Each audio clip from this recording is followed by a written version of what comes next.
Welcome to the podcast, Let's Talk PWS, a series all about Prader-Willi syndrome. I'm Susie. And I'm Katie. Let's start talking. Welcome, listeners. Welcome to episode 6, The Adult Years in PWS. I'm Susie and this is Katie, and we have two special guests in the studio today who are still standing to talk about their experiences with their now adult children. Would you like to do the introduction, Katie? Yes, sure. So first we have Kate DeJocelyn, and Kate has worked in education for 35 years, both in classroom and leadership roles. She's a highly qualified teacher with special education and TESOL qualifications. Kate is an experienced trainer who is able to call on her 48 years of personal experience caring for her son who has Prader-Willi syndrome to give a unique insight into what it means to live with PWS. She has presented over 140 training sessions as a PWS trainer for PWSA Vic and more recently PWS Australia. Kate has been active in disability advocacy in various roles for PWSA Vic and PWSA Australia. This includes submissions for government inquiries, editing the PWS Medical Alert booklet, and liaising with Dana to complete projects for NDIS. In addition, Kate has also championed disability issues in local government for 10 years as a member of Whitehorse City Council's Disability Advisory Committee. Kate, tell us about your life with PWS and how did it lead to your training role? Well, I guess a little bit of the background goes to my professional career in teaching. And while I started off in classroom, ended up doing special ed in mainstream schools, and a lot of it was spent with the individual learning plans, which is probably the cornerstone of disability education. So a lot of it was spent on one-to-one teaching, which I loved, absolutely loved. And we had a little diversion when my son was 18. He finally got a diagnosis of Prader-Willi syndrome, which up until that point we hadn't known anything about Prader-Willi syndrome. It wasn't in our vocabulary. Now, at that stage, he'd finished school and was heading to TAFE to do hospitality. Of course, he was going to do hospitality. And we had to basically start from scratch because we weren't even registered with DHS.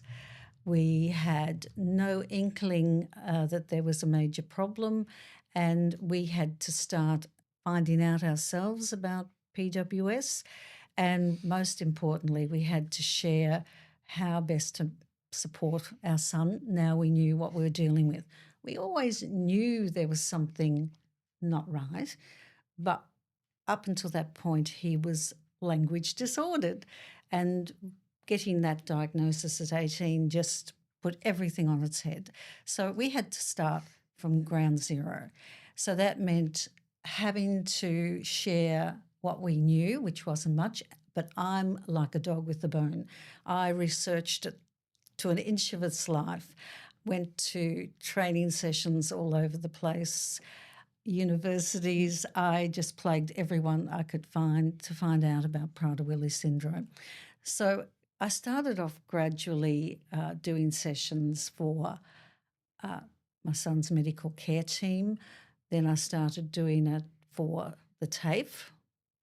And actually, that was a little sidetrack because they asked me to do training for autism, which was a little bit of a sideward jump. So then I started doing it for the allied health people who came on board with the team.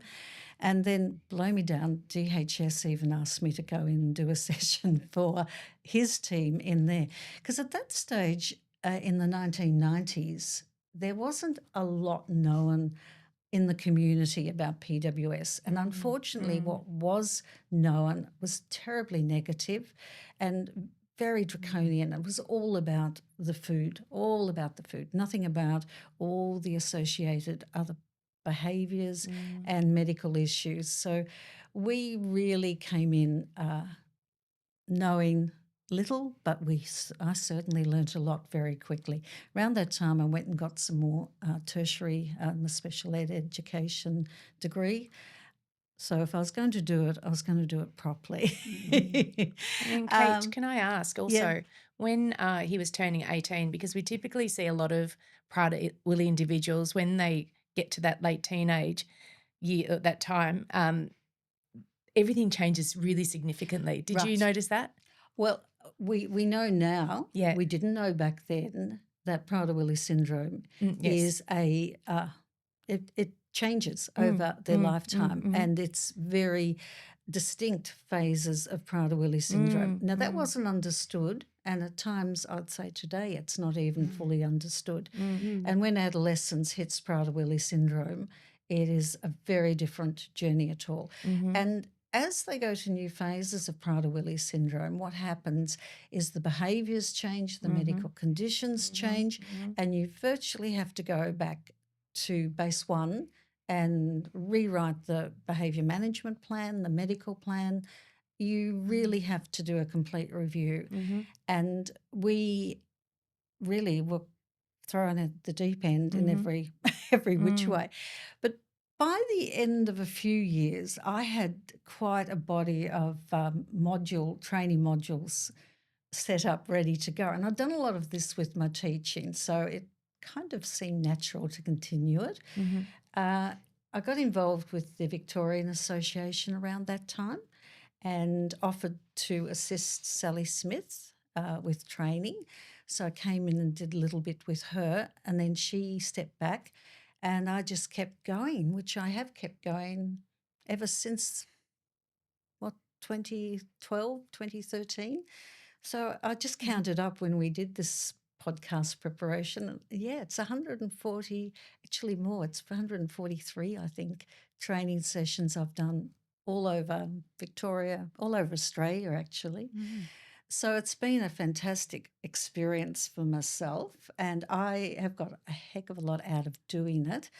And I think I just know personally how important it is to have that consistent message through the whole support team. How do people access you for your help? They ring up the 1-800 number at the moment, because a lot of the sessions are Australia-wide now. So I'm doing it through Australia.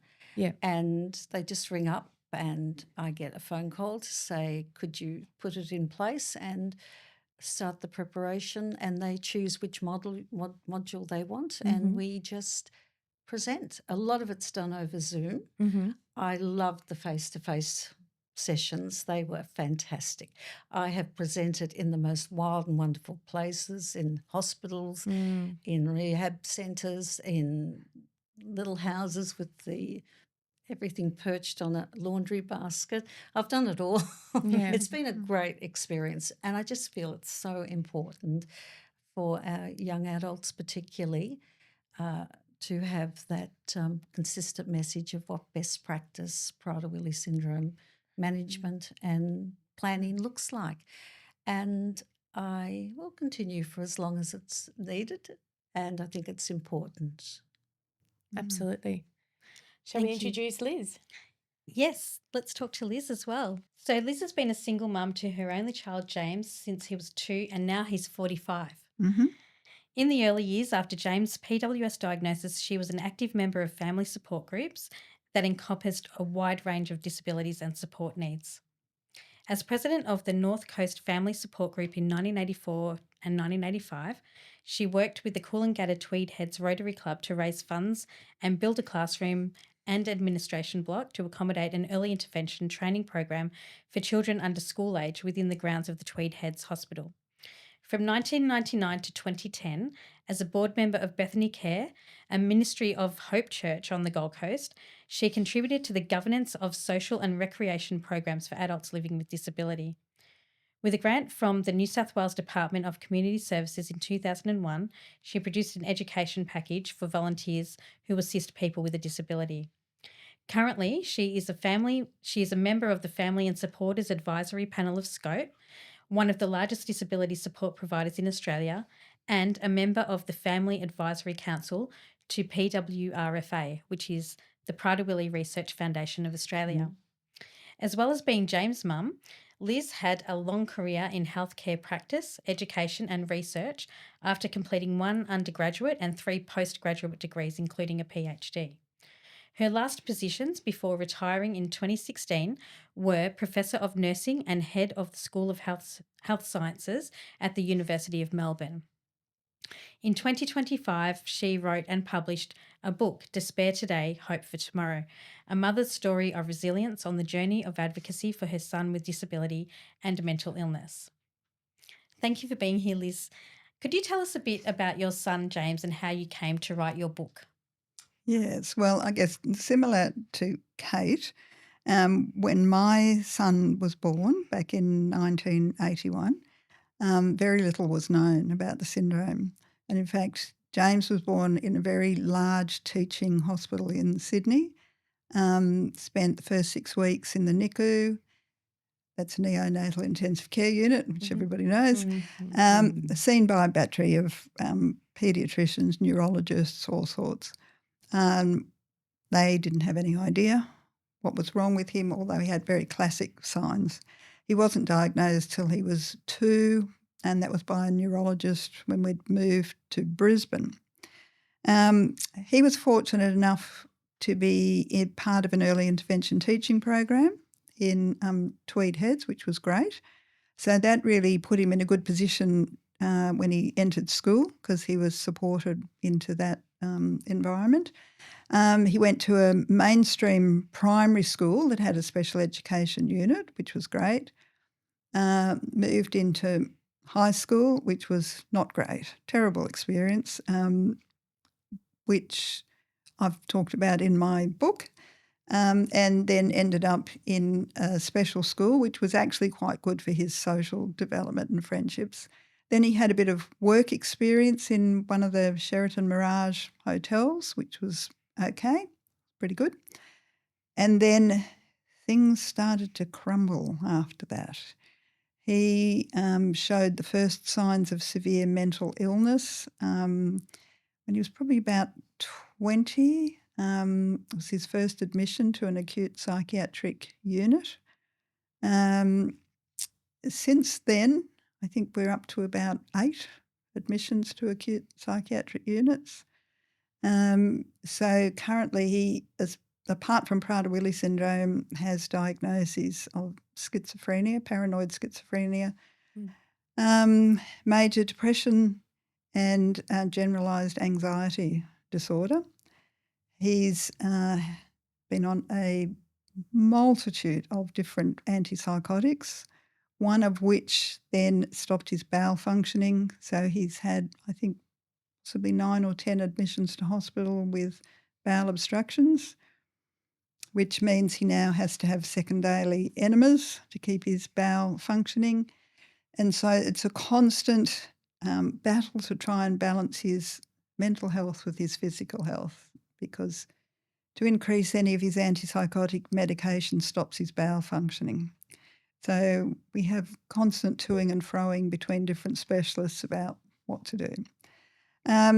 So unfortunately, his mental illness is so severe. He spends all day and every day tormented by voices and with delusional thoughts. So he requires almost constant one-to-one support. Why did I come to write this book? Well, there was a time a couple of years ago when I suddenly fell in a big heap. I'd been going along all these years, never been to a psychologist, a counsellor, anything like, just kept coping really, just getting on with it. And then things just got too much, and I felt like I was in this pit, drowning, not able to cope. And I did see a counsellor for a while, and she suggested I might like to write a few things. So that's what sort of started it. Initially it was just I was going to write a few accounts of different things, mainly for myself and family members and maybe a few support workers. But then as it got going, it got bigger and bigger. Then people said, you really need to share this, because it was, although it's not specifically about Prader-Willi syndrome and it's not specifically about mental illness, it's about both and the journey you go on and the changes that happen and what you have to deal with. So that's why I did it, mainly healing for myself, but also I think, I guess, just to let other people know you're not alone. There's, we all share very similar experiences.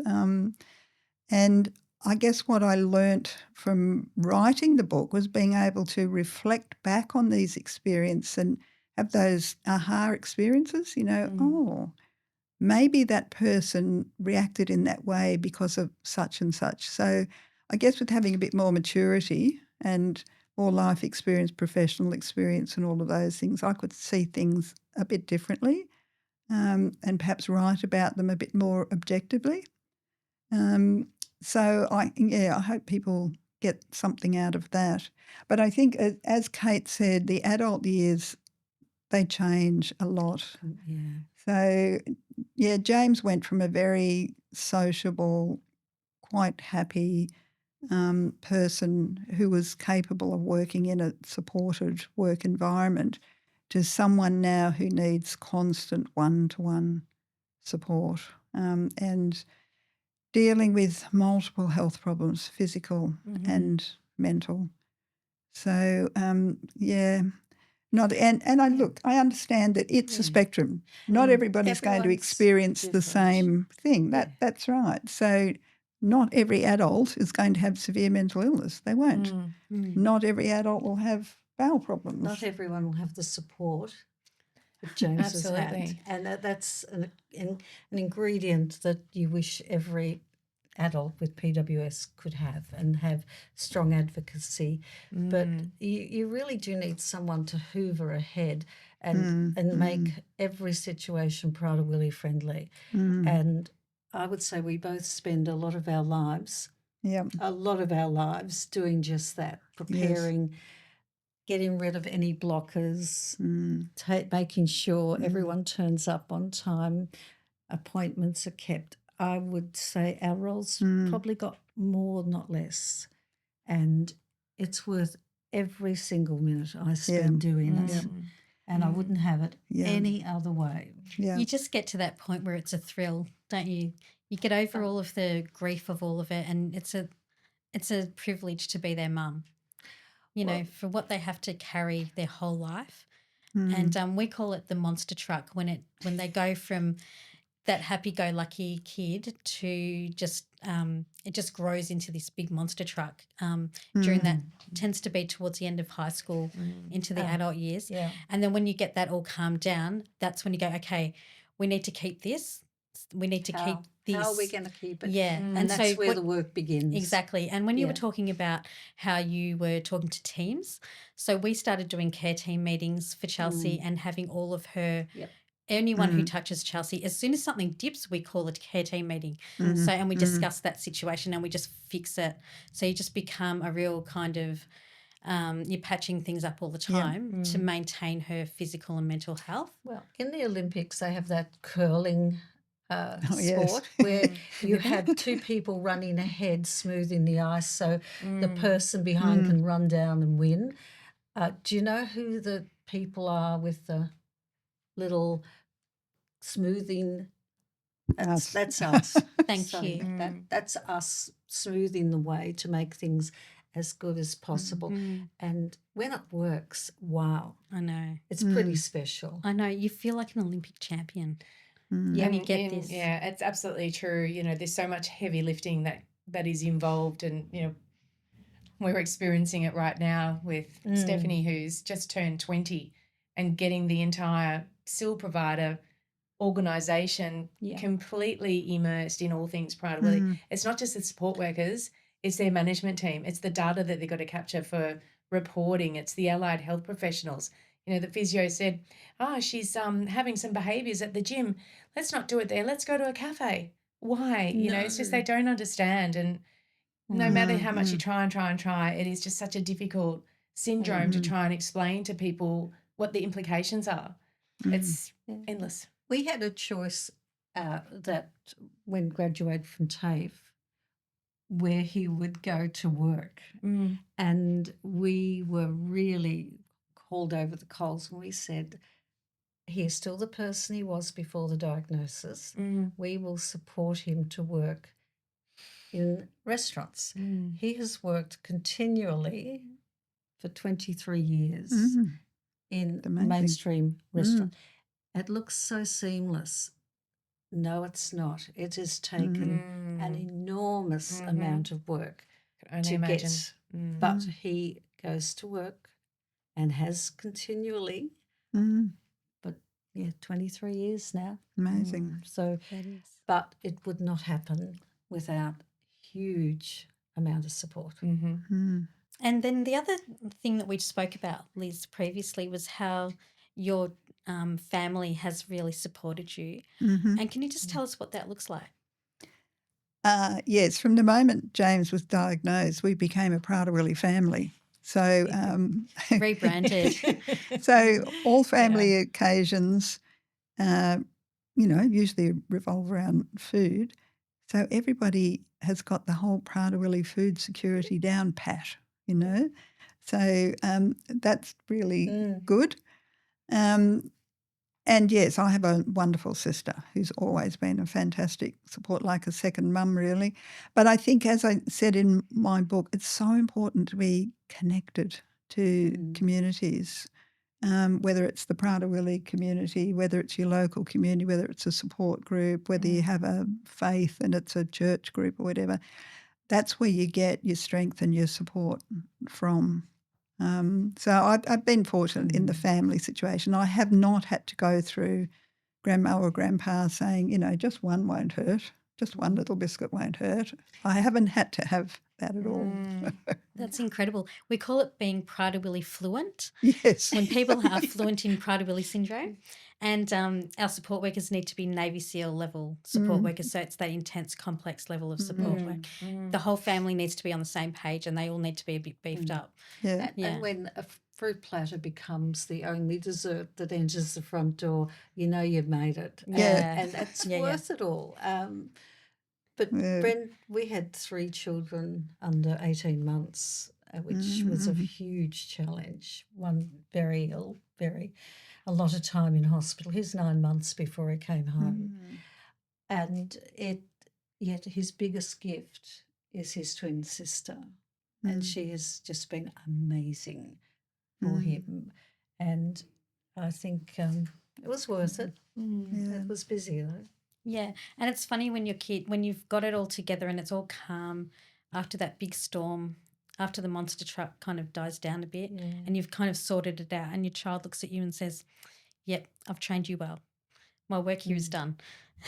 Like that's when you know that they've trained us, and that's the gift that I've found from Prader-Willi is how much my daughter's trained me. And there were times when I just wasn't getting it and she'd just look at me and she'd be like, I wish you could just get it. Like, so it's quite funny. But it's something that's got no end. Every day is a different day. I can honestly say I have never had 2 Prader-Willi days the same.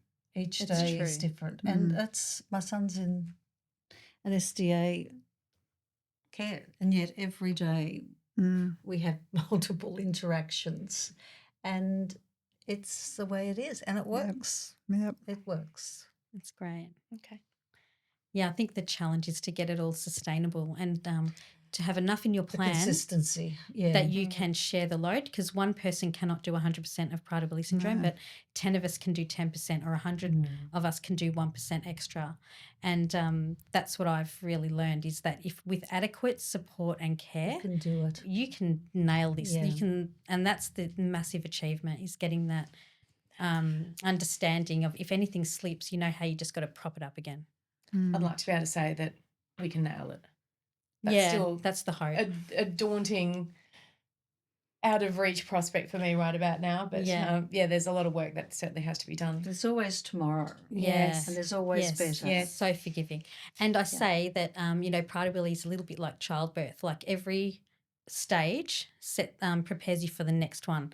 And every stage is a vertical challenge because you've never been here before. You've never felt or seen this before. But then at the end of it, it has just built and built and built, but there is an end. Or, It's a continuum. Trust me, Katie, it's a continuum. Or you just get used to having it all sorted, having all your bases covered, I guess. But Liz said beautifully, you become a Prader-Willi friend, family. Yes. Yeah, That's I what you love are. that. I love your family, Liz. They need to write the book on it. And what I did love about your book is that it does read like a journal. It's an easy read, and I think the therapeutic part of it that comes through as well. It does feel really kind of comforting the way you've written it. And it's good to see your thoughts on a page, isn't it? I think that's like, yeah. okay, that's how I'm feeling right now. Yeah. So thank you for writing the book. And how can viewers get a copy of your book? Through Amazon or Utopia, or they can get in touch with me. I usually get a supply into. Yeah. Yeah. Excellent. And we'll put all the details of that in the chat Yeah. as well. Okay. And thank you both so much for trailblazing and right. for being our mentors and leaders, I guess. Yeah. And also just for showing us that it can be done. We're still alive there's- and relatively we're still, sane. we actually can laugh, and our little friendship group, we're very grateful for the support we give each other, and I think that's the message. Prader-Willi cannot be done from an island. It's got to be done with a big team, actually, and yeah, I think it's held us in good stead, hasn't it, Liz? Definitely, yes. Yeah. Yeah, you'll find your squad. Yeah. And Absolutely. yeah. Still standing and smiling and Yeah. thanks so much for joining us, ladies. That was quite insightful. We can probably talk about this for hours on end. There's so many things to think about as being adult parents, of being parents to adult PWS, but we'll save that for another podcast.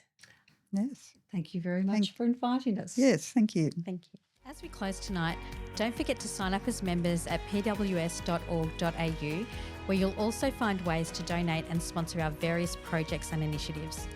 Please remember to like, follow and share us on our socials. And until next week, let's keep talking.